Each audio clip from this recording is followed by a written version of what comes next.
aja seperti itu, karena ya seharusnya apa yang dikerjakan Dayana jadi di take over sama Vicky kayak gitu sih. Tapi ya nggak tahu kayak gini ya. Iya, malah nggak tahu jadinya malah seperti ini, jadi terjadi kesalahpahaman.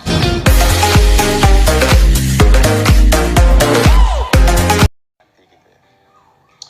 Sebenarnya aku juga nggak mau bahas ini sih sebenarnya, cuman banyak juga dari kalian yang sebenarnya gimana gitu. Karena kemarin ya mungkin kalian udah banyak juga Dayana ada ngepost story masalah kayak dia klarifikasi gitu, dan banyak dari kalian yang minta dari sisi akunya gimana sih, dan aku pengen ceritain ke kalian semua. Aduh, sebenarnya aku nggak mau ikut campur sih masalah ini, tapi ya biar meluruskan semuanya kayaknya aku harus ngasih tahu ke kalian semua.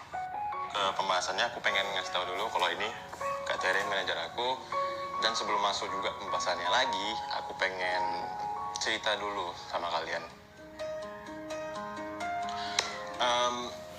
Ini, aku dengan Dayana itu dari awal ketemu di Ome TV juga nggak pernah disetting. Ya kalian tahu sendiri Ome TV kan random gitu. Nah setelah itu aku buat konten lagi dengan dia karena kayaknya memang dari dianya juga interest dan aku juga interest karena ya asik ngobrol dengan Dayana. Dan aku gimana ya, mungkin kalian lihat memang viewersnya gede, terus aku buat terus video sama dia, mungkin kalian ngiranya aku wah kayaknya Vicky ini deh memanfaatkan Dayana kayak gitu. Nah aku pengen cerita, banyak kerjaan sebelumnya itu yang brandnya itu minta aku buat video sama Dayana, dan ada satu brand itu yang menawarkan harga tinggi banget, sekitar 200 juta kali, 200 juta ya, 200 juta itu salah satu brand, dan aku nggak mau ngambil. Dan menurut aku itu 200 juta tuh gede banget.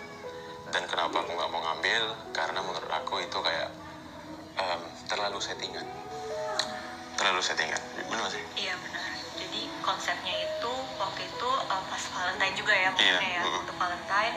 Jadi Vicky itu memang disetting atau diset untuk pakai jas kayak gitu. Terus ada lampu-lampu ya romantis lah istilahnya kayak gitu. Lalu komunikasi ya sama Dayana seperti itu. Itu juga salah satu alasan karena kelihatan kayak settingan, kita juga nggak mau mengecewakan teman-teman juga. Iya. Dan itu juga bukan Vicky juga. Iya, aku nggak mau kayak semua konten yang aku buat sama Dayana settingan buat iklan mulu, buat ini mulu, nggak mau. Iya. Bener. Kayak gitu. Jadi that's why kita juga cancel ya, walaupun nilainya cukup besar. Besar banget 200 juta. Gitu. Kenapa kita menceritakan ini supaya teman-teman juga tidak mensalah artikan pekerjaan kita dengan Shipper ya. Nggak salah paham ya, dan memikirkan kayak kita tuh memanfaatkan Dayana aja, seperti itu sih. Jadi ya kita makanya akhirnya menceritakan seperti ini benar. sih kayak gitu. Nah sekarang masalah kenapa Dayana marah-marah dan buat klarifikasi di story-nya itu sebenarnya aku juga nggak tahu, dan mungkin Kak Tere yang lebih tahu, makanya kita tanya sama Kak Tere aja kali. Iya, oke. Jadi gini, yang pekerjaan kita sama si Dayana itu, kita tuh udah ada obrolan sebenarnya sama manajer atau manajer gitu. Jadi kita memang udah ada dealing seperti apa pekerjaannya yang harus dilakukan, lalu dengan biayanya juga seperti itu. Nah, untuk biaya sendiri sebenarnya ini aku jelasin dari awal dulu ya. Kita itu tidak bisa melakukan langsung kayak gitu loh, karena itu kan kita tuh dealing itu di hari Kamis, ya kan, sebelum libur panjang long weekend minggu lalu kayak gitu kan. Nah, kita ada kendala nih kalau misalnya kita antar negara itu kan ternyata dari banknya sendiri, kita kan transfer dari bank itu nggak bisa karena long weekend kayak gitu, jadi fail.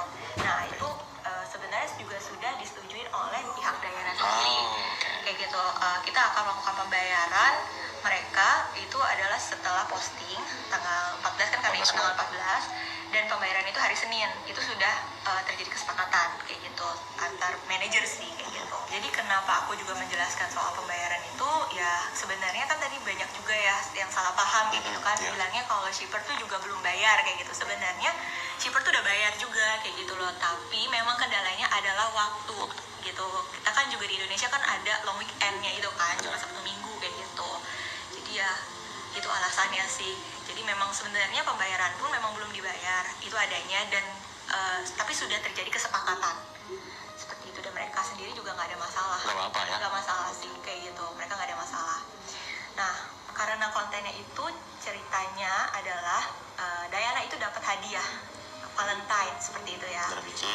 Sebenarnya kita memang kayak bukan dari kita sih, dari shipper tuh ngasih hadiah Valentine ke Diana. Benar. Karena ada budget sendiri untuk Diana beli hadiah sendiri gitu, apa yang Diana mau kayak gitu kan. Nah, kenapa aku ngambil pekerjaan ini? Sebenarnya pekerjaan ini tuh simple banget sih, Iya, kayak gitu. Ya, itu jadi alasan kenapa kayaknya nggak ada masalah ini. Toh juga kan kita juga membantu Diana dan timnya membuka peluang di Indonesia. Di Indonesia, benar. Iya, kayak gitu. Sekitar jam 1 ya, jam 1 waktu Indonesia, jam 2 waktu Indonesia, atau jam 1 di Kazakhstan. Itu mereka baru akhirnya upload ya apa yang udah seharusnya kayak gitu, tapi cuma bertahan sekitar berapa menit itu di take down. Nah, dari sini kan yang sebenarnya langsung rame. Lalu itu sebenarnya juga mungkin ada kesalahan saya juga kayak gitu, karena sebenarnya pada saat take down itu saya ngomong sama manajer Diana, ini apa namanya, kan Diana itu bekerja tidak sesuai dengan yang seharusnya kayak gitu, tapi saya bilang dipotong 50% kayak gitu, karena kan Vicky yang bantu handle take over kayak gitu.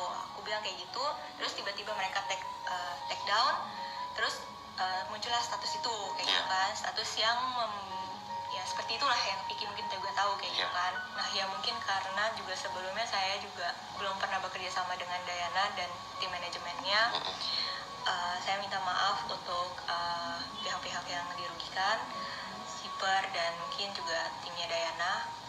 Tapi ya cut 50% itu sebenarnya saya hanya ingin bersifat profesional aja kayak gitu. Dan kita kan juga belum sempat ngobrol sama timnya Diana juga ya, belum sempat ini, tapi tiba-tiba sudah terjadi seperti itu. Jadi lewat klarifikasi ini sih kita berharap supaya teman-teman juga Tahu loh kayak gini sebenarnya. Iya, tahu kayak gini sebenarnya apa yang terjadi gitu sih.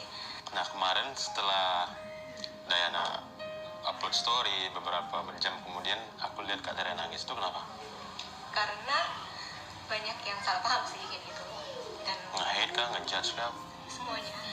Aduh, aku jadi gak enak. Sedih aku. Apa-apa? Karena apa ya? Karena aku cuma berusaha untuk profesional di bidang aku sih kayak gitu kan. Aku juga pernah ikut campur untuk urusan pribadinya Vicky kayak gitu kan, karena kita just kayak teman kerja aja kayak gitu kan. Jadi kayak dibilang aku kayak gimana terus nggak profesional kayak gitu kan. Menurut aku sudah do my best untuk partner kerja aku kayak gitu loh. Terus kayak terjadi kesalahan kayak gini, terus ya kan di story-nya juga manajer kayak gitu kan, dia nggak nyebut nama sendiri kayak gitu manajer, tapi kayak itu merasa aku juga kok kayak gini ya kayak gitu loh, sangat disayangkan sih itu. Ya karena kejadian ini, lewat klarifikasi ini sih berharap kayak teman-teman mungkin juga bisa belajar dari kita, dari kesalahan kita yang udah kita lakuin. Terus kita juga minta maaf untuk shipper. Yes, dan Vicky juga mau minta maaf sama pihak shipper yang sebenarnya Vicky nggak tahu apa-apa. Tapi ya Vicky harap nggak ada lagi yang bully shipper karena dia nggak ada salah apa-apa. Oke, mungkin itu aja klarifikasi dari kita, dan Vicky sekali lagi mau minta maaf sama pihak shipper, dan mudah-mudahan dari pihak Diana-nya mengerti. Mudah-mudahan kalian dari klarifikasi ini ya ngerti lah kayak gini sebenarnya terjadi.